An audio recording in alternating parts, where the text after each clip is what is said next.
Good morning, this is Bernard and welcome to Unreal Engine 2-minute tutorial. Today we're just going to take a look at creating an actor to use global post-processing common across multiple levels and things. So um, you can have consistent lighting effects and things like that.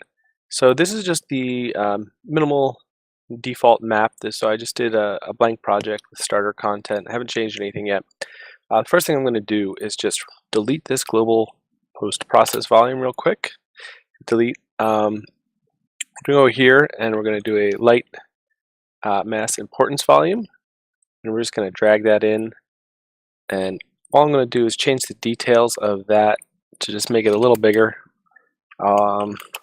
Make it 10,000 everywhere. It's not very important. This is just something important usually when you want to put it around your level, so you don't get warnings, and it's a little more efficient when processing light.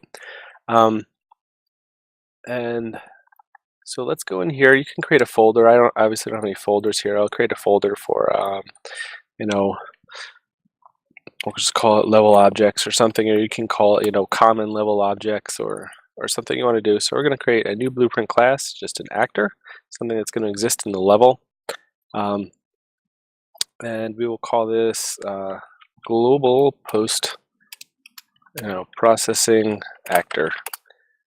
So we can open him right up. Oh, let's bring him back over here, and we're going to get you just search for post process. Now in here we're going to click the top line, and what we want to change over on the right, you can do replicates if you want this for multiplayer or whatever, but what we're looking for is where did I do this?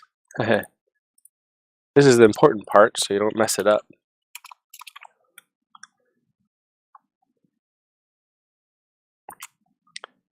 See, there we go. Editable when inherited. You want to, so that's, I thought it was for the actor for a minute, but it's for the component.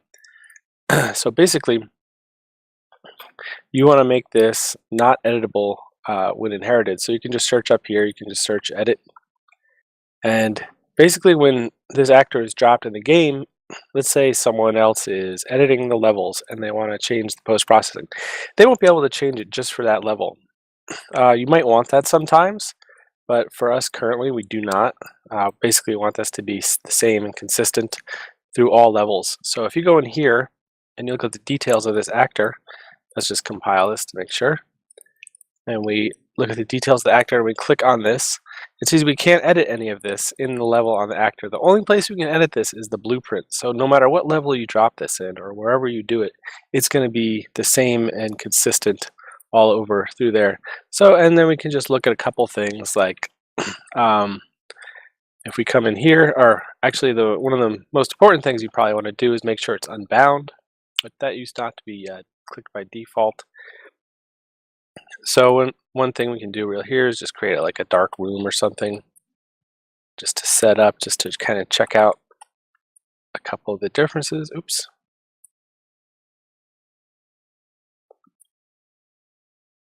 So we will, there we go. And click this guy and make a little roof. Let's see here, and we can bring this over, be a dark little room. So let's see what we play, if we can get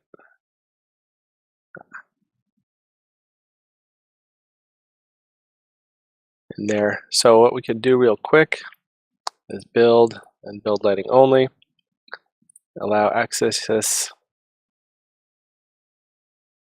It should not take very long at all. Just a couple things in here. There we go, all done. Oh, almost done. Now I'm going to move something and ruin it all. I'm not going to mess with all the lighting and stuff. But anyway, let's say we play this and we come out here and it has eye adjustment on. Like you can't even see the back wall, but you come back in here and you can see things slowly get brighter. That's a really cool effect. If you don't want that in all your global post-processings, what you can do is just say, you can search for, oops, what is it called again? I used to know all these things by heart. I haven't made a tutorial in a while. exposure, auto exposure. So you can do something, if you set the min and max brightness the same, it won't ever adjust or change. And there's the speed and stuff like that.